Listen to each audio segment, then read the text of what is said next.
For those who know me and have already listened to different episodes of mine, won't be surprised of this episode. It's rather an experimental episode again, and I'm looking forward to it. I hope so, you as well, because on my Fluent podcast, I investigate different methods to become more fluent or to become fluent in any languages. And this time, I'm trying to reach this goal with the help of my recording software, Audacity, and with the help of music and creativity. And of course, with the help of my favorite podcaster called Luke Thompson. Hopefully he won't sue me. He won't take me to court. But we'll see. So buckle up and let's get started. And also, if you have caught up on the recent ones, don't forget that there are loads of other episodes in the archive that you might not have heard yet and that you might want to listen to if you are suffering from leperholism and you just can't get enough. So if you're suffering from withdrawal symptoms, then check out the episode Leperholism and you just can't get enough in the archive. So if you're suffering from in the archive, and also leperholism, and also leper caught up on, and you just can't get enough. Caught up on leperholism. And also, if you have caught up on the recent ones, don't forget that there are loads of other episodes in the archive that you might not have heard yet and that you might want to listen to if you are suffering from leperholism and you just can't get enough. So if you're suffering from withdrawal symptoms, then check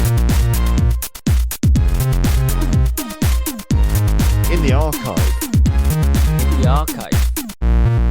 So finally, it's all about being engaged with the language. And this was just a stupid example of mine. But I liked it though, to be honest.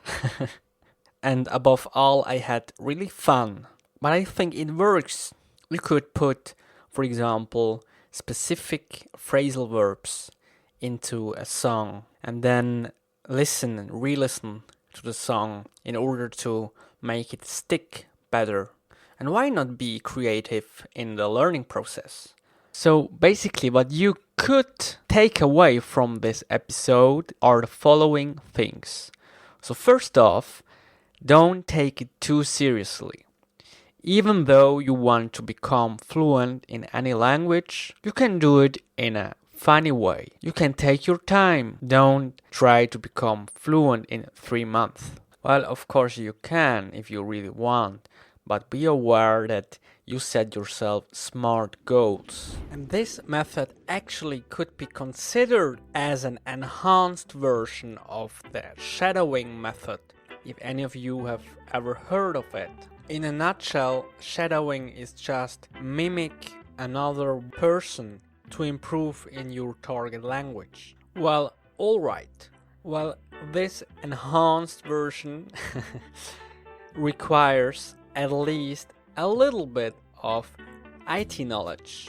I'm aware of it, but I'm quite sure that the most of you will handle that and will figure out using the recording software, which is available for free. Well, at least the application I am using called Audacity. This is the software I'm using for the production of my Fluent podcast. So, and you may ask yourself, why the heck is Daniel using exactly these phrases for this experiment? Leperholism. Yeah, exactly, Luke. It's because of this single word, leperholism.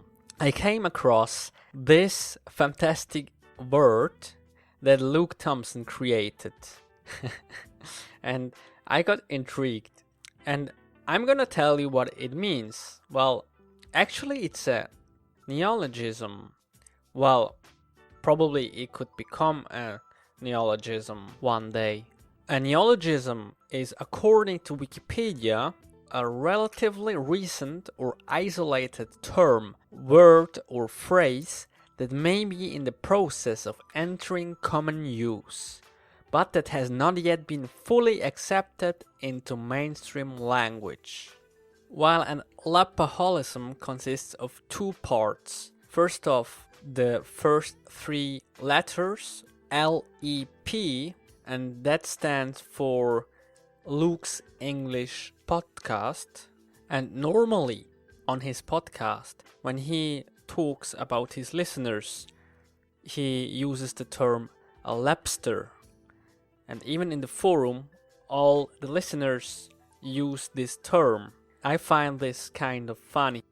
And here in our case, Lapaholism, there is of course the second part, holism, which you know of course from another word like alcoholism. So basically it's a word Luke created to describe the state of a lapster or a listener of Luke's English podcast who is addicted to his podcast. And as you may have noticed here in this episode, I'm a bit sneaky because it seems that this episode smells of covered advertising. So now it shines through that I am a fanboy. I am guilty.